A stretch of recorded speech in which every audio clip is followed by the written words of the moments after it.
Bismillahirrahmanirrahim. Assalamualaikum warahmatullahi wabarakatuh dan juga salam sejahtera kepada anda semua penonton-penonton setia Koresponden Bernama. Untuk hari yang ketiga berturut-turut anda bersama dengan saya, Fali Fuad, selama setengah jam dalam program Koresponden Bernama. Dan kami akan membawakan kepada anda berita dari sumber yang benar dan terkini dari koresponden dan biro bernama di seluruh Malaysia. Juga bersama dengan kita sebentar lagi tetamu jemputan untuk kupasan topik yang menarik pastinya di Koresponden Bernama. Jadi untuk hari ini, jom sama-sama kita saksikan topik utama kita. Kecacatan bukan alasan untuk berpeluk tubuh.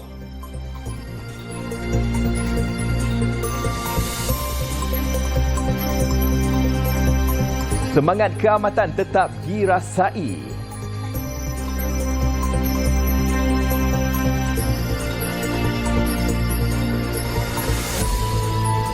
Dan wujudkan kursus jangka pendek kepada yang terkesan akibat COVID-19.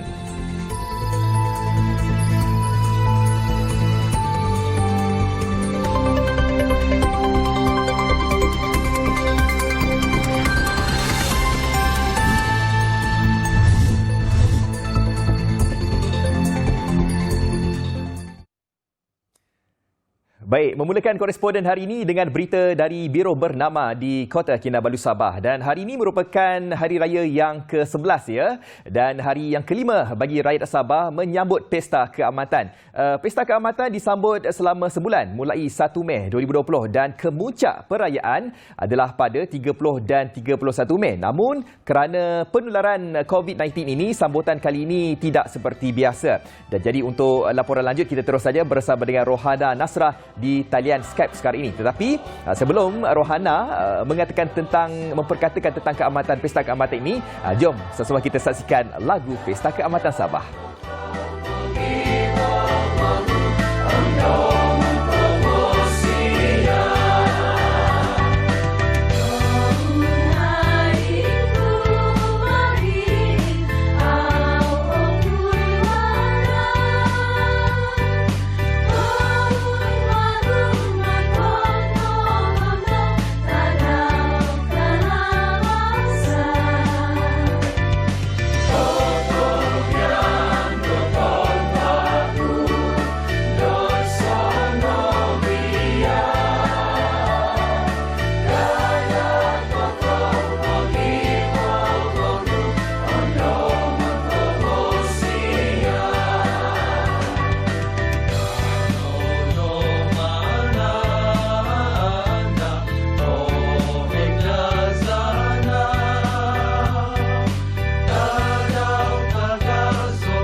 Nampak tak? Meriah ya. Walaupun kita dalam kebiasaan baru tetapi mereka ni tetap meriah juga untuk menyanyikan ramai-ramai lagu Pesta Keamatan. Jadi kalau Ana dah pun bersedia di talian Skype sekarang ni. Assalamualaikum Ana. Waalaikumsalam. Okey Ana. Ana nyanyi sikit lah lagu tadi Pesta Keamatan. Nak dengar sikit boleh tak? Boleh? Tak hafal sangat. Okey, jadi Ana mungkin boleh kongsikan sikitlah maksud Pesta Keamatan itu sendiri Ana. Okey, baiklah. Keamatan sememangnya memberi makna besar dalam budaya tradisi masyarakat Kadazan Dusun Murut yang dikaitkan dengan penanaman padi dan aktiviti bercucuk tanam sebagai sumber ekonomi utama masyarakat itu. Ia adalah perayaan etnik Kadazan Dusun dan Murut bagi mensyukuri hasil padi selain mengukuhkan ikatan kekeluargaan dan persahabatan menerusi sambutan besar-besaran bermula di peringkat kampung, daerah dan negeri.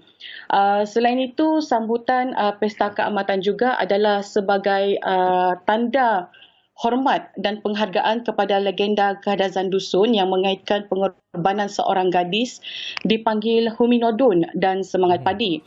Sudah pasti rakyat Sabah ternanti-nanti ketibaan sambutan Pesta Keamatan. Ini kerana tarikan acara yang diatur, khususnya pertandingan unduk ngadau atau Ratu Keamatan, selain sugandoi atau pertandingan menyanyi lagu Kadazan Dusun, persembahan tarian serta kesenian tradisi etnik Kadazan Dusun Murut.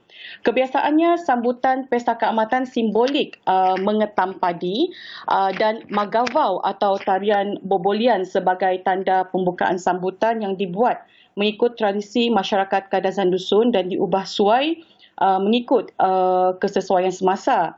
Bagaimanapun, sambutan besar-besaran yang biasanya berlangsung di Hongkot Khoisan, iaitu pusat kesatuan milik Persatuan Kebudayaan Kadazan Dusun di Penampang, tidak dapat diadakan pada tahun ini berikutan pandemik COVID-19. Pun begitu, terdapat inisiatif diambil oleh KDCA dalam memeriahkan sambutan Pesta Keamatan dengan menerapkan normal baharu, iaitu menerusi penganjuran sugandoi dalam talian yang mana peringkat akhir telah pun berlangsung pada 31 Mei lepas.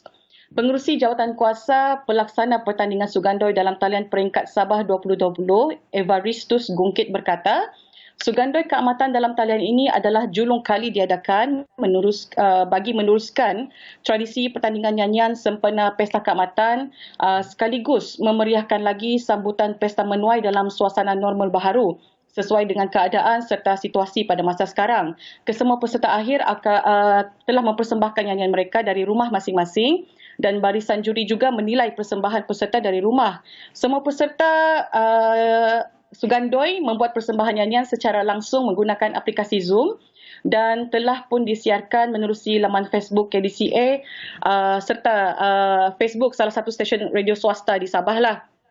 Selain itu, ingin juga saya kongsikan di sini pengalaman Anastasia Evadeni, seorang gadis Murut berasal dari daerah Nabawan, iaitu kira-kira 180 km dari Kota Kinabalu, yang berkongsi ceritanya kepada saya baru-baru ini tentang yang pertama kali menyambut keamatan dalam suasana normal baharu.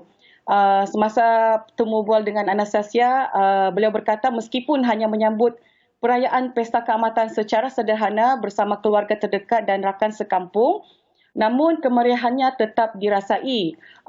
Anastasia berkata sambutan Pesta Keamatan pada tahun ini sememangnya agak berlainan berbanding tahun-tahun sebelumnya kerana kebiasaannya dia akan menghadiri beberapa aktiviti diadakan termasuk menyaksikan pertandingan unduk ngadau dan sugandoi. Bagaimanapun, Anastasia berkata perbezaan cara sambutan perayaan yang turut menerapkan norma baharu mengikut prosedur operasi standard ditetapkan kerajaan bagi membendung COVID-19 bukan menjadi penghalang untuknya terus menyuburkan budaya serta tradisi Pesta Keamatan. Kerana Anastasia berkata seawal jam 6 pagi lagi, dia sudah bersiap untuk mengenakan pakaian tradisi kaum Murut dinamakan Pinongkoloh sebelum meraihkan keamatan bersama keluarga terdekat dengan pelbagai juadah disajikan termasuk bosou. Bosou ini adalah sejenis jeruk ikan dan juga sambal tuhau, iaitu salah satu makanan tradisi Kadazan Dusun Murut. Anastasia berkata juga berkongsi pengalaman dia walaupun keamatan disambut dalam keadaan mengikut SOP itu norma baharu, namun tradisi tetap mekar dalam hatinya dan dia tidak akan melupakan tradisi sambutan Pesta Keamatan kerana mereka masih boleh mendengar lagu keamatan, menyaksikan pertandingan sugandoi dalam talian dan memakai baju tradisi serta mengambil gambar sebagai kenangan.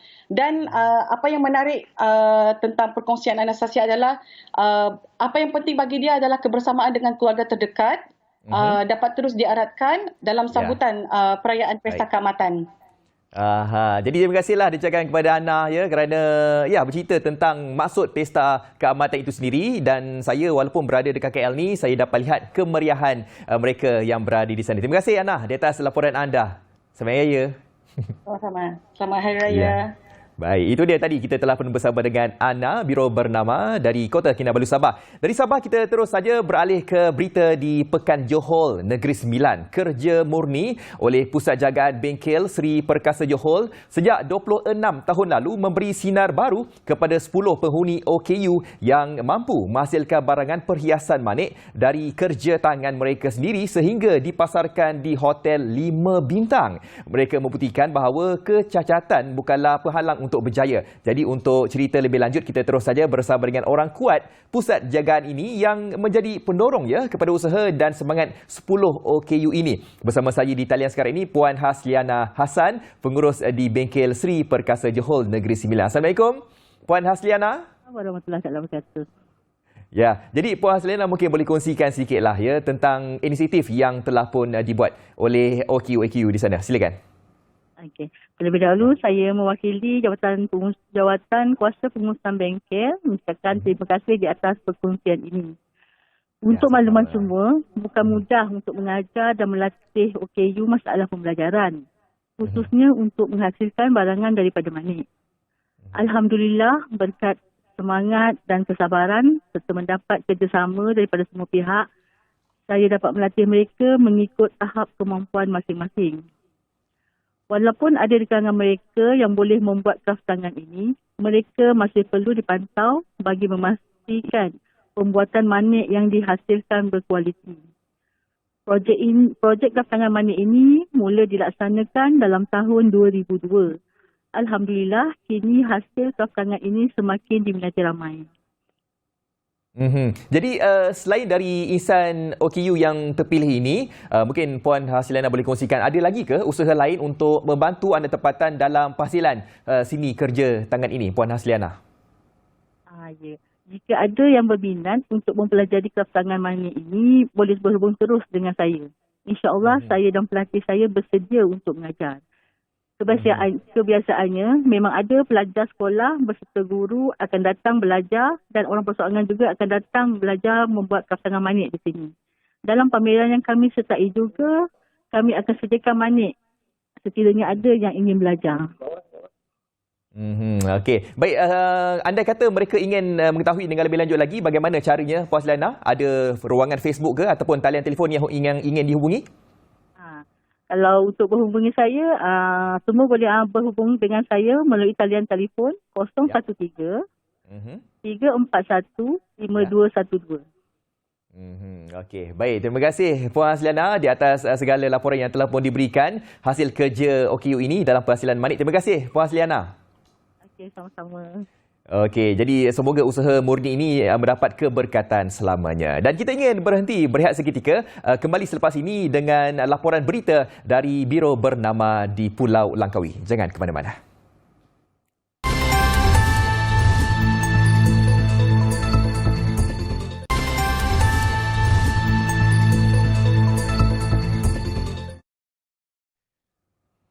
Ya, berita dari Pulau Langkawi, Kedah pula sekarang ini. Lembaga Pembangunan Langkawi LADA telah pun merangka Pelan Tindakan Pemulihan Ekonomi Langkawi ataupun PTPEL untuk jangka pendek, jangka sederhana dan jangka panjang bagi memulihkan ekonomi pulau ini yang terjejas akibat pandemik COVID-19. Jadi untuk segala butiran lanjut berkenaan dengannya, kita terus saja bersama dengan Nur Bakhtia Ahmad di talian Skype sekarang ini. Assalamualaikum Bakhtia. Waalaikumsalam Hazri. Baik. Ya, ingatkan pakai baju raya lagi. Tak ada kan? Okey, Bakhtia, terus saja dengan laporan anda dari Pulau Langkawi. Silakan. Okey, selamat pagi.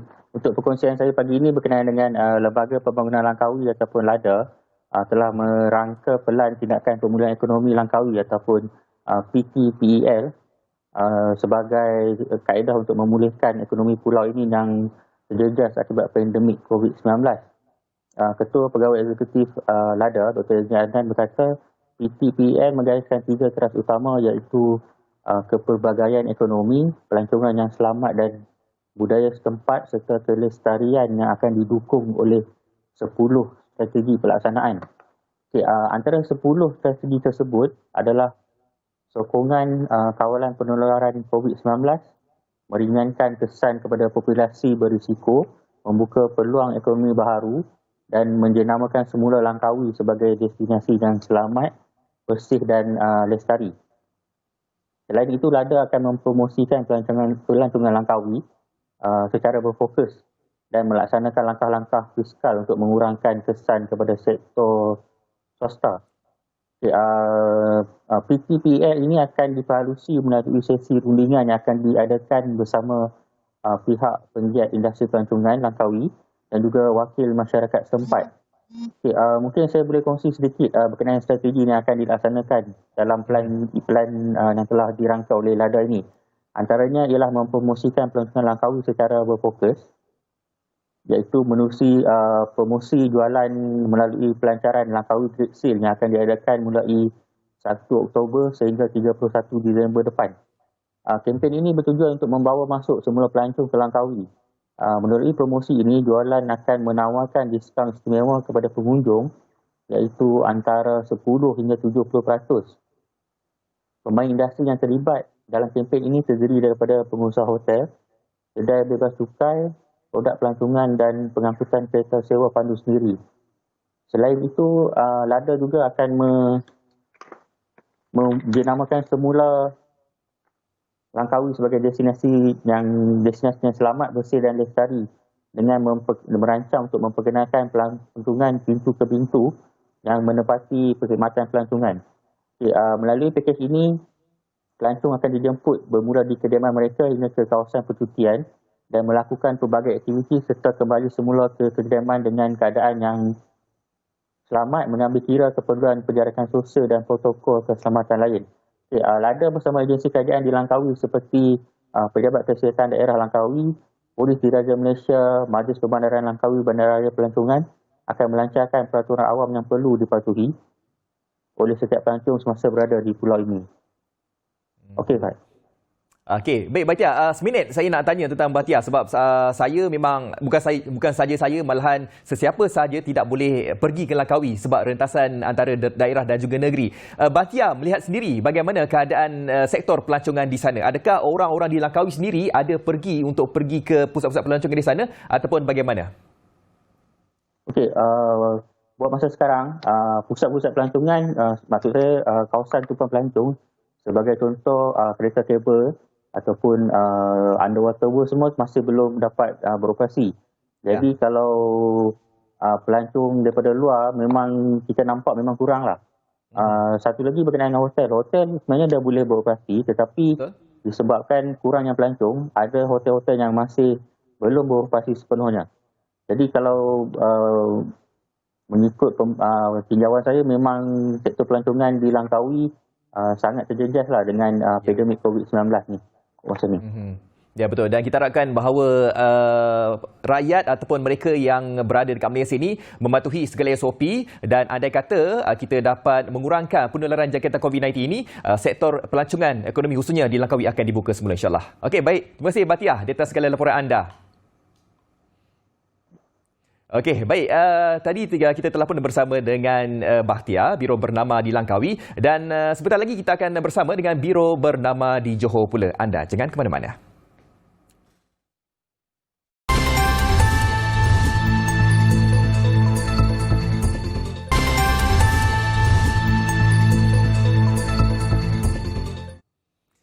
Ya, kembali lagi pastinya dalam program Koresponden Bernama dan seperti mana yang saya janjikan tadi, kita terus saja ke laporan dari Biro Johor untuk perkembangan di sana. Kita akan bersama dengan Nur Hidayah Muhammad Sarip. Silakan dengan laporan anda, Hidayah. Terima kasih Fazli di studio. Hari ini kita akan menceritakan berkenaan dengan inisiatif Kerajaan Negeri Johor bersama dengan Kumpulan Pendidikan YPJ bagi membantu rakyat negeri Johor yang diberhentikan kerja akibat daripada wabak COVID-19 ini. Jadi, Kerajaan Negeri Johor dengan kerjasama Pendidikan YPJ menawarkan 5 kursus jangka pendek bagi membantu rakyat negeri Johor ini yang diberhentikan kerja akibat wabak COVID-19 untuk menjana pendapatan mereka. Jadi kursus jangka pendek secara percuma ini ditanggung sepenuhnya oleh kerajaan negeri itu dan akan diadakan antara 3 hingga 5 hari dan dilakukan oleh Kolej Kemahiran Johor di 2 buah cawangannya di Johor Bahru dan Batu Pahat. Sasaran keseluruhan pelajar untuk mengikuti kursus-kursus ini adalah seramai 175 orang dan setiap kelas dihadkan hanya 25 orang sahaja dan mengikuti SOP yang telah ditetapkan oleh kerajaan. Jadi program itu akan bermula Jun hingga Ogos serta September hingga Disember. Antara kursus yang ditawarkan adalah kursus pemasaran atas talian, ataupun pelajar boleh memilih kursus secara pemasaran atas talian bersama dengan makanan sejuk beku ala barat, pemasaran dalam talian dan penyediaan kuih talam, serta pemasaran dalam talian dan juga pembuatan pastry ataupun pemasaran dalam talian dan masakan negeri Johor.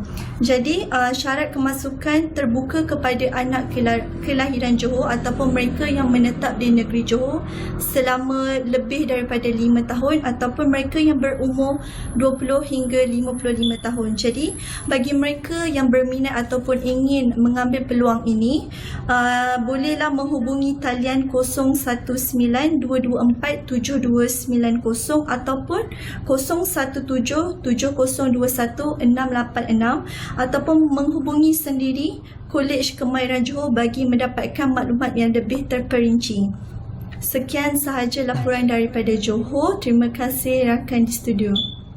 Ya, sama-sama. Terima kasih juga diucapkan kepada Nur Hidayah Muhammad Sarip, wartawan dari Johor itu, yang bercerita kepada kita tentang kursus jangka pendek yang telah pun ditawarkan daripada Kolej Kemahiran Johor ataupun KMJ. Jadi khususnya anda, penonton koresponden bernama, anda merupakan warga negara Johor, warga negara Malaysia, orang Johor, apa lagi yang ditunggu? Anda boleh mendaftarkan diri untuk menjadi pelajar di Kolej Kemahiran Johor. Jadi seperti biasalah ya, setiap hari di koresponden bernama kami akan menyediakan kepada anda semua satu perkongsian ilmu dalam Refleksi Pagi. Jom kita saksikan.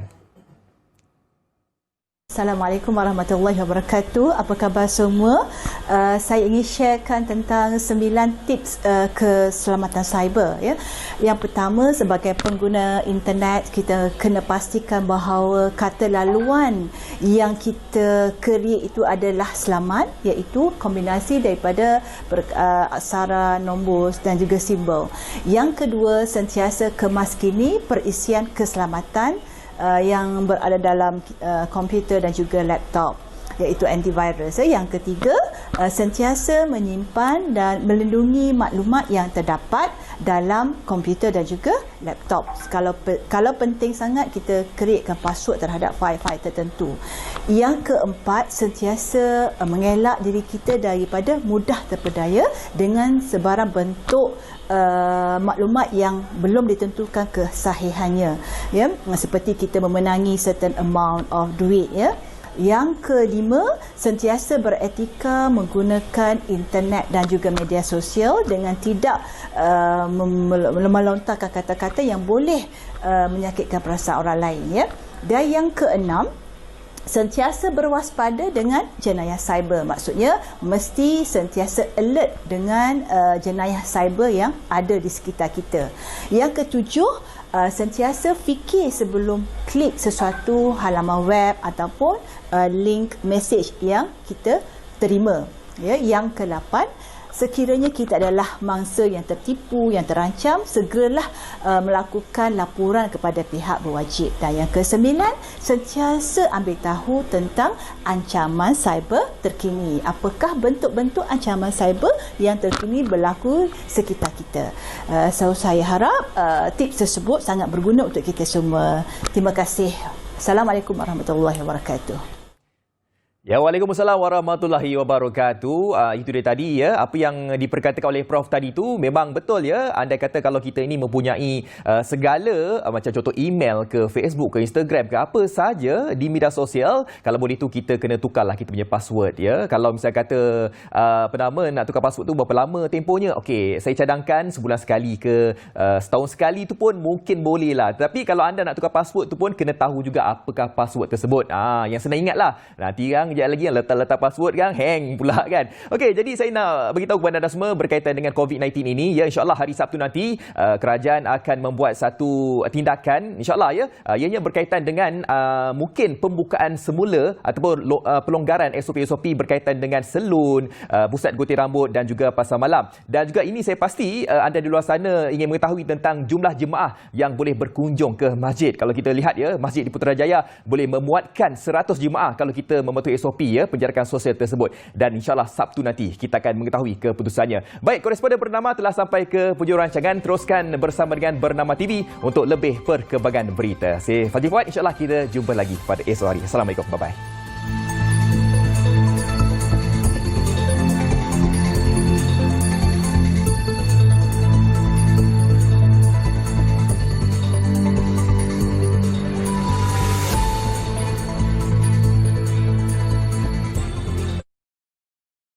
Ramadan datang lagi.